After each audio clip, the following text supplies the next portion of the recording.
Welcome back, Survivalists. So as you can probably guess, I am a bit of a gearhead. I am constantly buying and testing out new equipment and new gear. And yes, I do put a good bit of thought into what gear it is that I carry with me on a daily basis. And admittedly, that gear does kind of get switched out every now and then. I get bored of something, or I find something else that's really cool and exciting, and I kind of integrate that into my own EDC. So today I want to run through what my EDC items are for fall 2021. So first let's start off with what pen I carry with me. And yes, I do have a specific pen for my EDC, and that is the EP1 by Refyne.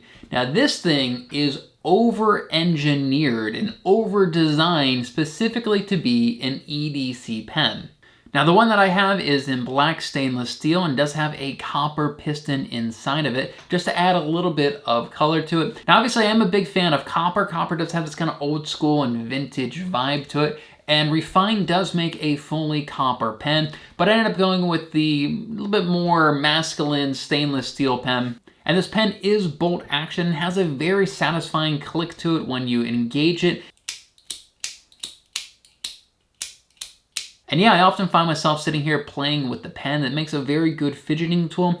Activating this pen is almost as satisfying as flipping open and closing a pocket knife. And this pen comes in at 24 grams, and as you can see, it is a much more compact version than most pens.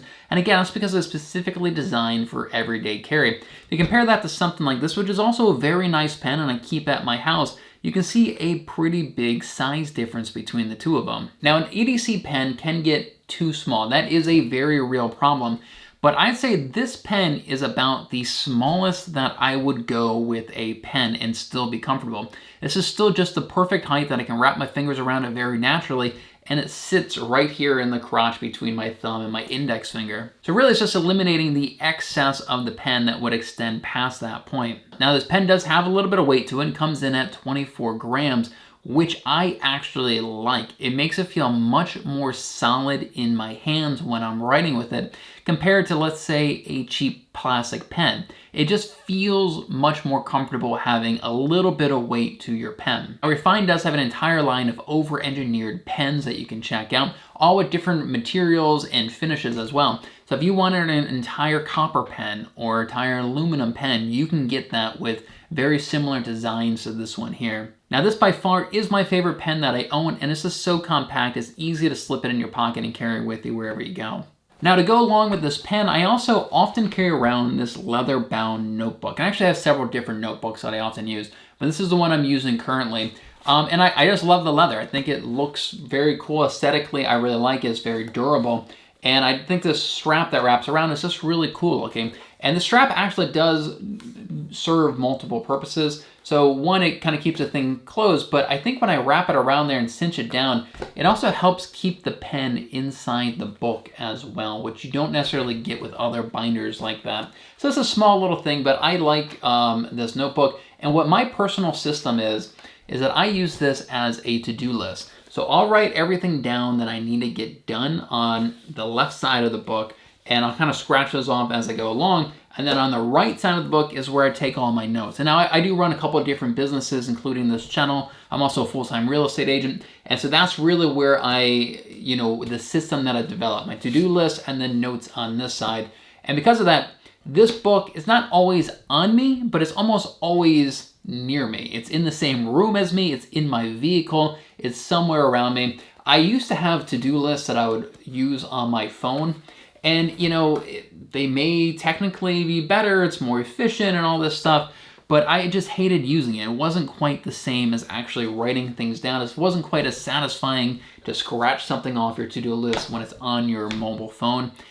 So for the most part, this is kind of how I run my businesses, my YouTube channels, my lives is I write everything down in a book like this. It's also really helpful if I have any ideas for YouTube videos. I'll write them down in this book as well.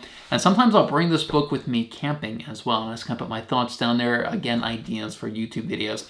So the leather book is not necessarily an EDC thing, but it's pretty dang close.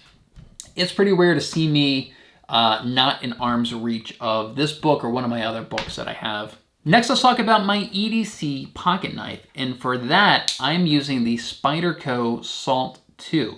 Now I actually got this in one of my battle boxes, and I was a little skeptical at first because of the plastic grips and just how light this is. This is an incredibly light knife. And at first I wasn't really that comfortable with it, but after I started really experimenting and using it, I actually like how light this knife is. And I know I am kind of contradicting myself with the pen because the pen is so much heavier than typical pens, but I like having a knife that is a lot lighter than the average EDC knife is. And part of the reason why it's so light is because the scales are made out of plastic. Now, if you compare this to a EDC knife like this, which the scales and the grips are all fully metal, it's got a huge blade on there, this is substantially heavier than this. And when you stick something like this in your pocket, you just feel it. You feel that extra weight. You feel it kind of shifting back and forth in your pocket as you walk.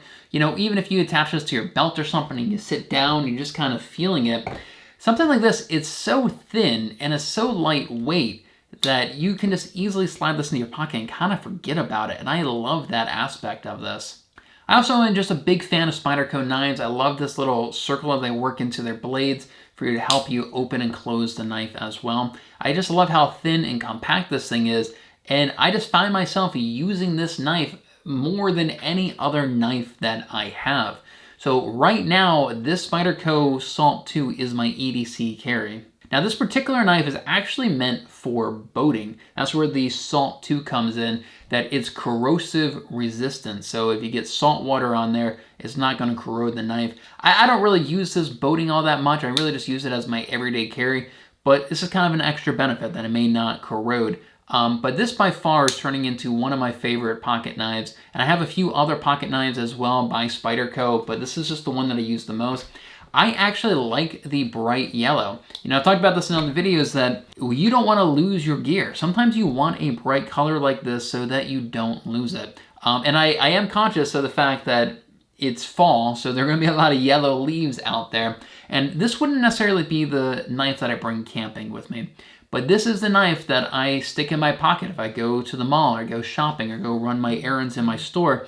This is the knife that I use. And just for comparison, if you compare the weight of my knife to the weight of my pen, they're actually about the same. They're pretty close in weight and really in size as well. But if you compare it to some big, massive, you know, pocket knife like this thing is substantially heavier. This is probably 3-4 times heavier than my Salt 2 knife. That is a factor when looking at EDC. Weight and size is a factor when looking for a good EDC knife. Now again, I don't take this out camping. I don't take this out to the woods or anything like this. This is just my EDC knife. This is what I bring when I go to the grocery store or to the mall or go run my errands or something like that.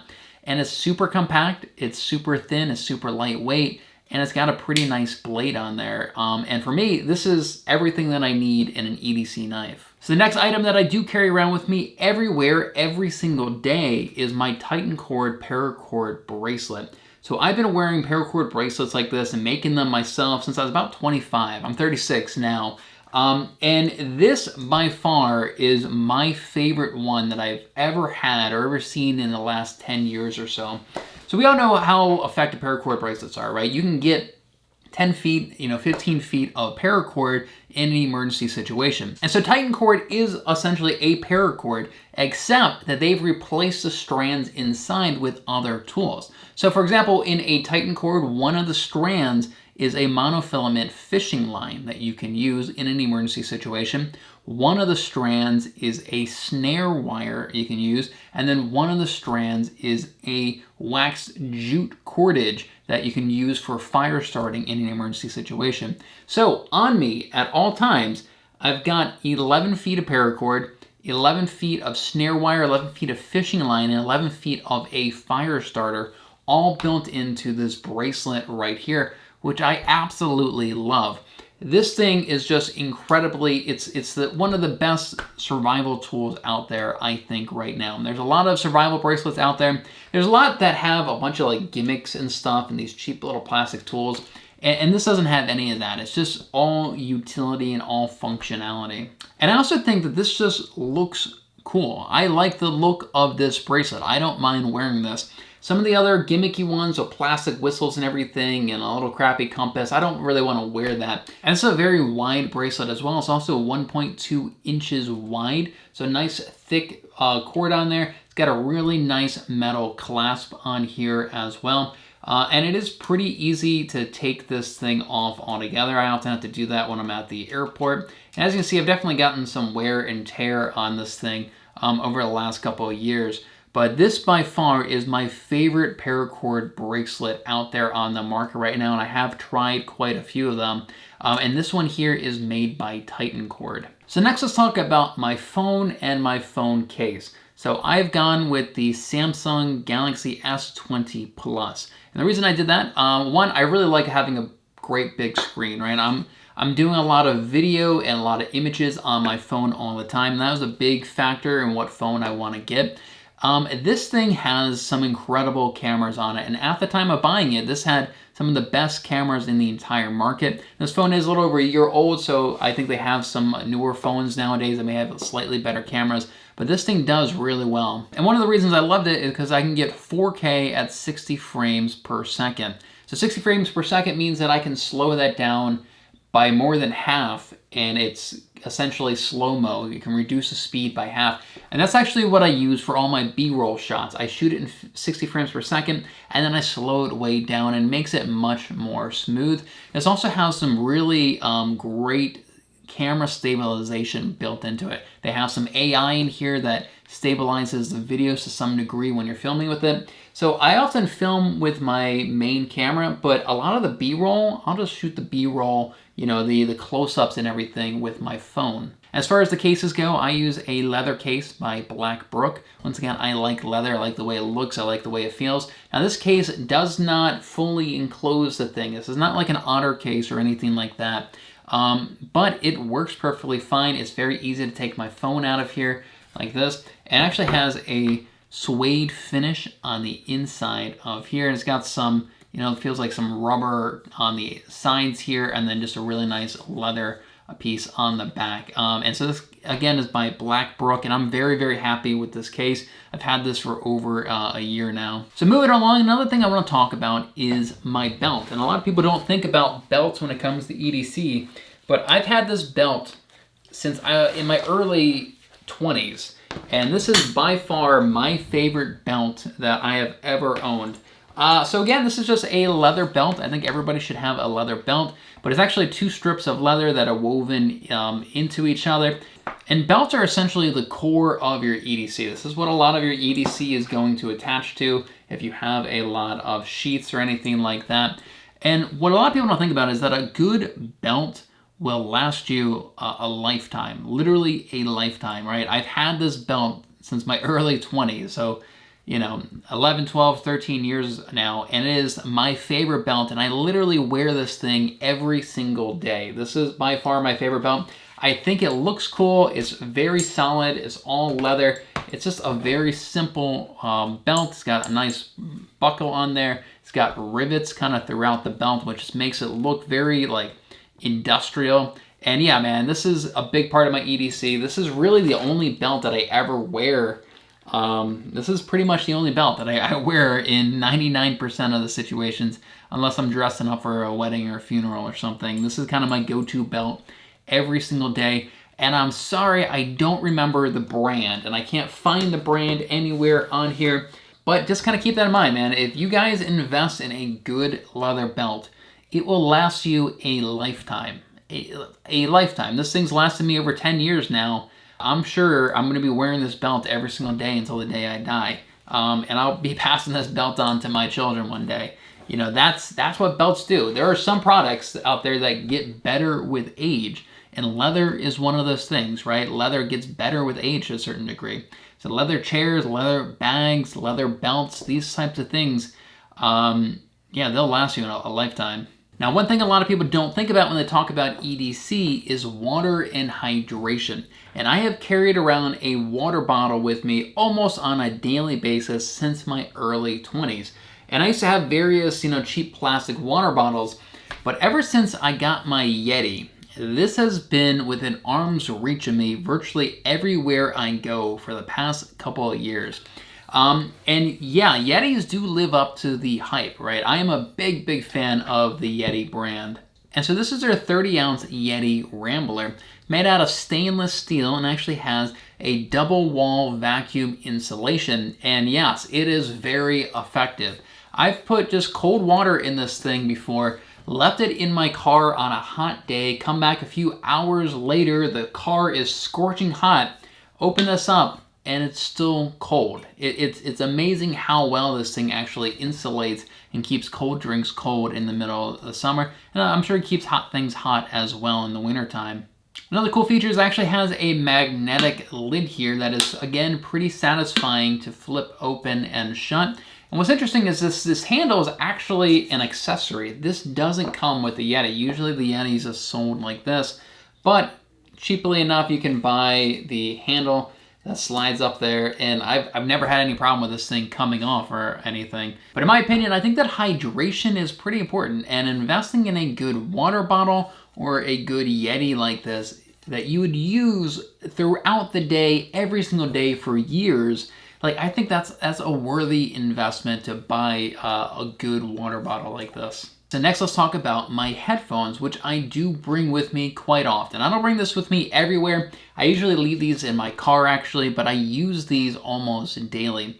And Bluetooth headphones are turning into much more common of an EDC item, right? Most phones nowadays, they don't even have an audio jack for the old school headphones anymore. And you know, it's really no purpose in buying a Bluetooth, you know, earpiece for you to talk on the phone with when you just buy some nice Bluetooth headphones like this and use these instead. But I personally use the Galaxy Buds by Samsung. I am very impressed and very happy with these. I use these almost daily when I go to the gym. When I go for long hikes, I'll use these as well. Maybe listen to an audiobook.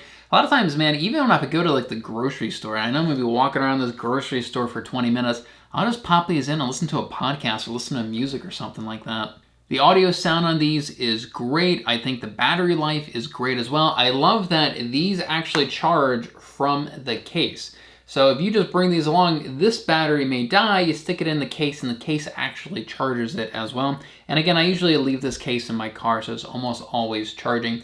Now I will say, when you have both of these in your ear and you have a conversation with somebody on the phone, they can usually, I usually ask, they say they can hear me just fine. Like to them, the audio sounds just fine. For me, it's a little weird, just everything's kind of muffled a little bit because I can't really hear the external world, but I can like hear my own voice in my head. It is kind of weird talking with both of these in my ears. So a lot of times I only have one of them in my ear when I use it with my phone to talk to somebody. They all say that the quality is great on it though. And I love when you're listening to music, you just tap the side of it and that stops and starts the music. So yeah, man, these Galaxy Buds, I'm a big fan of these. Now, one thing that did kind of drive me a little crazy about the Buds is that the texture of the case was all smooth when I first got them. I didn't really like that. I was afraid I was going to drop them more often. So I actually did buy a skin for my earbuds case and my earbuds. And my skin is from dbrand, so dbrand.com. And I just went with this really cool hexagon texture on my case as well as the earbuds. It was easy enough to install. You just need a blow dryer and you need to put a little patience into it. But again, I got this skin for them from dbrand. I think it makes it look a lot cooler and it adds some texture to it, so I don't have to worry about dropping these nearly as much. Now, another piece of gear that has kind of worked its way into my everyday carry gear over the last couple of years is a battery charger, right? A portable battery charger that you can use with your phone and use with your earbuds as well. And I often use these. If I go on a long hike, I almost always bring something like this along with me, partially because I'm always filming. My battery dies much quicker on my phone. My earbuds die pretty quick as well. I listen to those quite often. But I always keep one of these in my car, and if I'm going on a long adventure or something, or maybe I forgot to charge my phone the night before, I have this to charge my phone. Now there are a lot of companies making battery chargers, and I think all of them are pretty much the same. I never really noticed that big of a difference between all of them. So just go out, you should have some sort of battery charger to throw in your backpack, throw in your car when you're going on adventures. The one I'm using right now is by M Works, and it's 5,000 milliamps. Only thing I really like about it has a nice texture to it. It has like a rubberized grip on it, and it's very thin. This is about the size of a small cell phone, but as you can see, it's much smaller, much thinner and smaller than my actual phone. But I like that it just easily slides into my pocket right next to my phone. It's not really big or obtrusive or anything like that. And again, I don't necessarily want to vouch for this product because I don't really know the differences between a lot of these different battery chargers. This is just one I'm using right now. You can buy battery chargers like this for as cheap as 20 bucks, all the way up to, you know, maybe 60 bucks if you want a really big one or so. But a portable battery charger like this has definitely kind of creeped its way into my EDC in just the last couple of years. So if you're trying to build out your own EDC kit, I will have links to all the items I mentioned down in the description below. And you may want to check out this video I did right here, breaking down the 10 items every man should carry on him daily. Thanks so much for watching, and I'll see you over in the next video.